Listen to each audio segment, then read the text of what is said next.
Fala, gente! Outro tópicozinho no emaranhado de elementos geométricos à luz da geometria euclidiana plana que vocês terão aqui acesso. Vamos embora. Classificação dos triângulos. Gente, logo de cara aqui, deixa eu pegar um piloto rapidinho para vocês acompanharem.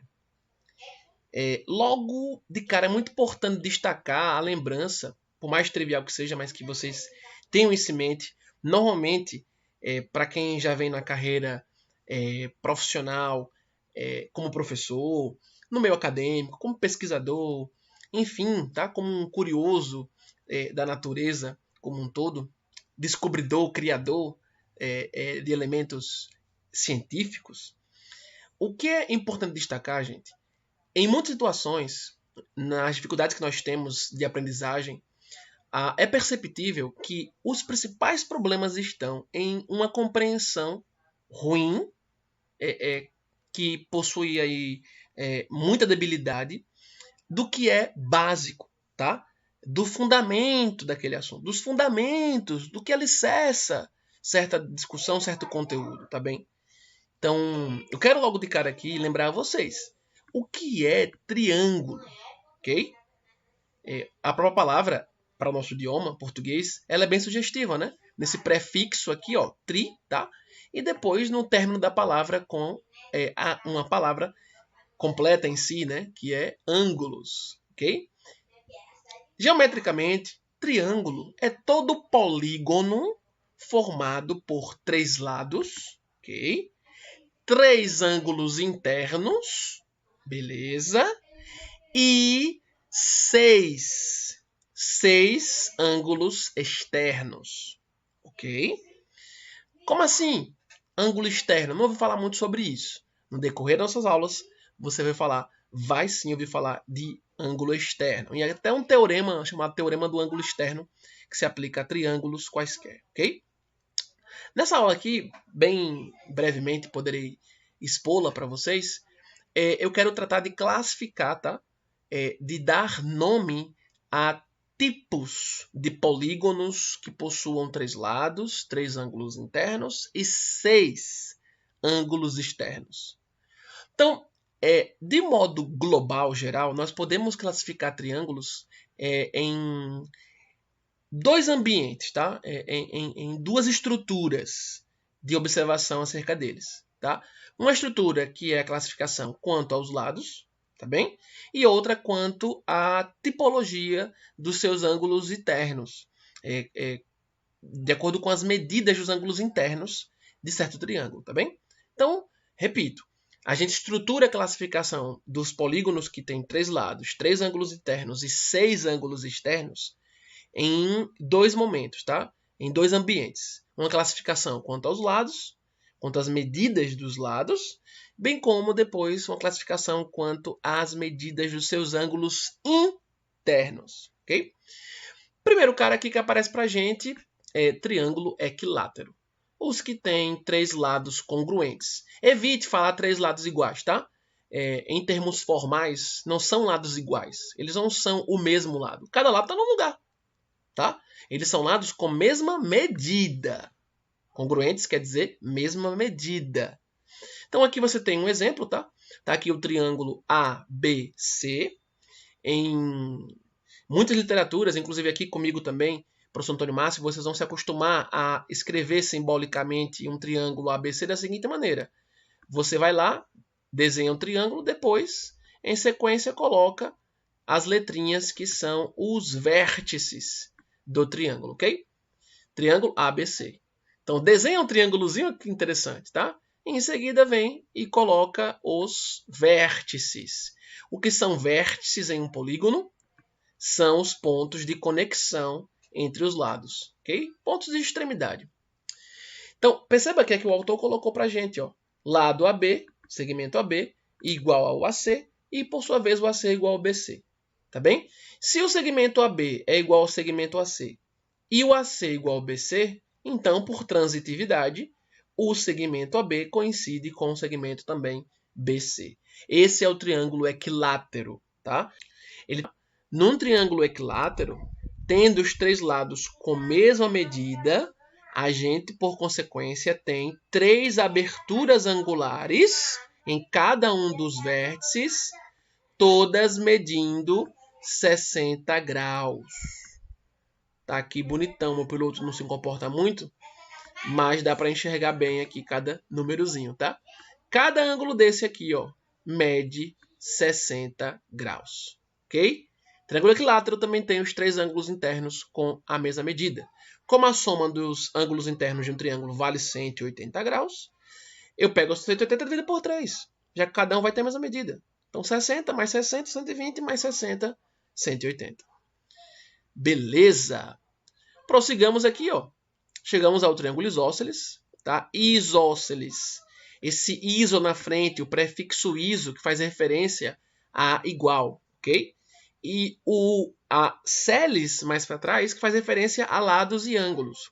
O triângulo isósceles também é chamado de triângulo isoângulo, ok? Triângulos isósceles são os que têm 2 lados congruentes. Pronto. Tem 3 lados do triângulo, beleza. Se 2 dos lados têm a mesma medida e o terceiro tem uma medida diferente dos outros 2, aí eu tenho um caso de triângulo isósceles. Perceba que se o terceiro lado aqui, o BC, coincidisse com a B e a C, aí eu cairia no caso anterior, que é o equilátero. Note que em um triângulo equilátero ele também é isósceles, tá?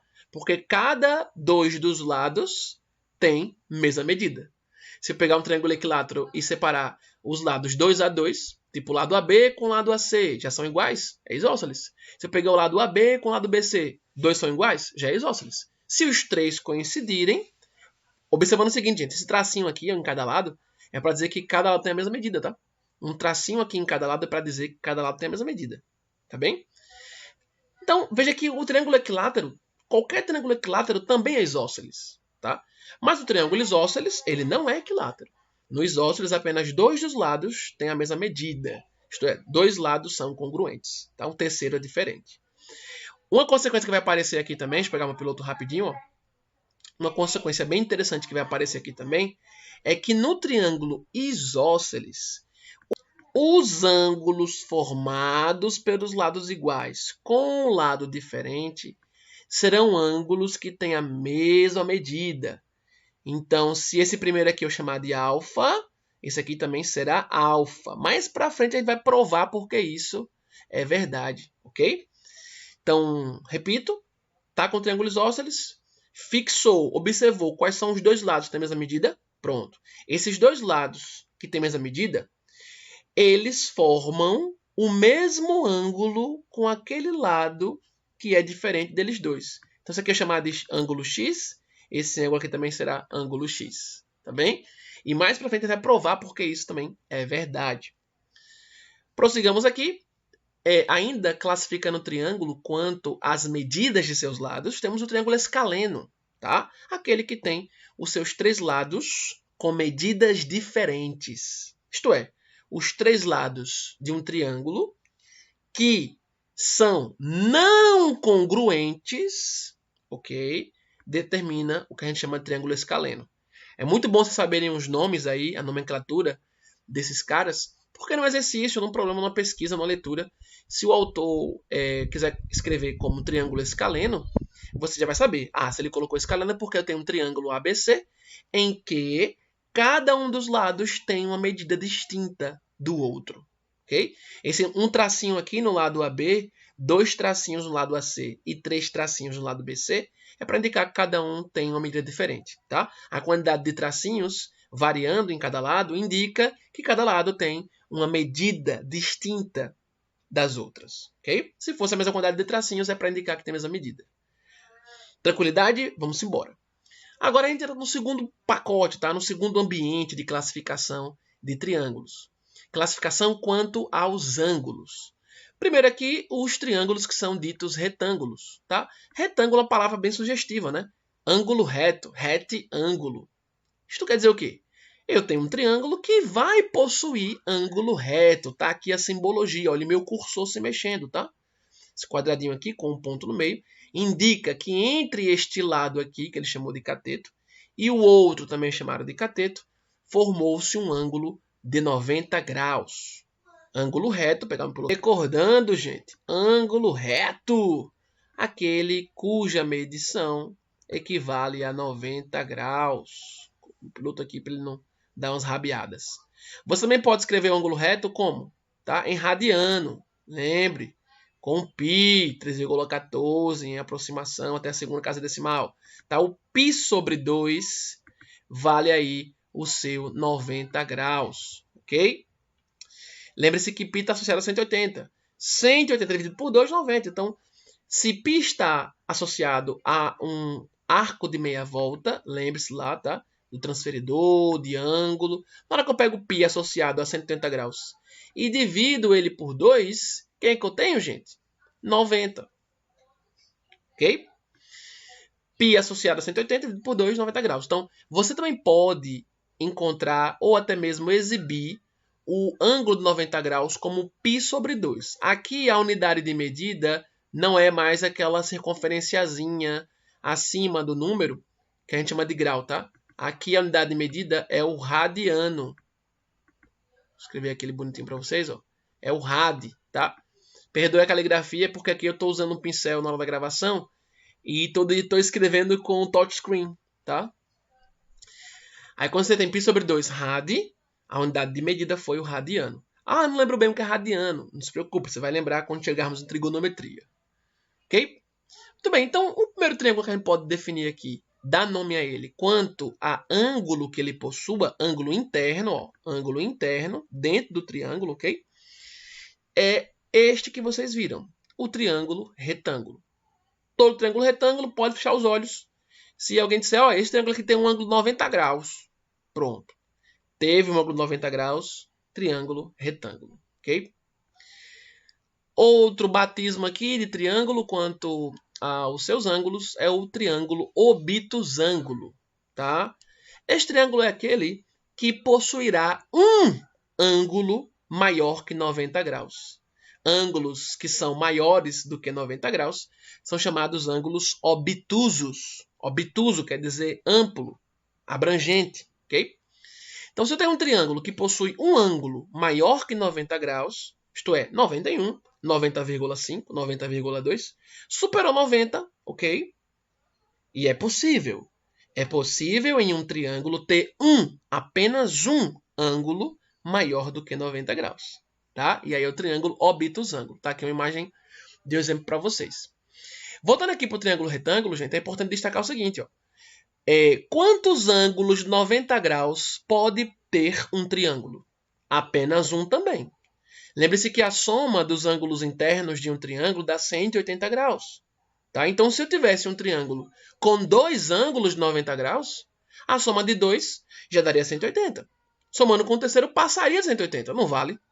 Entendeu? Lembre-se, no triângulo retângulo, se ele for assim classificado, ele possui apenas um ângulo de 90 graus, ok? E por fim, os triângulos acutângulos, tá? São aqueles triângulos que possuem os seus três ângulos internos com medidas menores do que 90. Por exemplo, o triângulo equilátero que a gente viu lá em cima. O triângulo equilátero é aquele que tem cada um dos seus ângulos internos medindo quanto? 60 graus. 60 é um ângulo menor do que 90, é ângulo agudo. Ângulos menores do que 90 são ângulos agudos. Maiores do que 90, obtusos. E o 90 é ângulo reto. Então, se um triângulo tem os seus três ângulos internos menores do que 90 graus, tá? É um triângulo acutângulo. Nos vemos em breve. Até a próxima.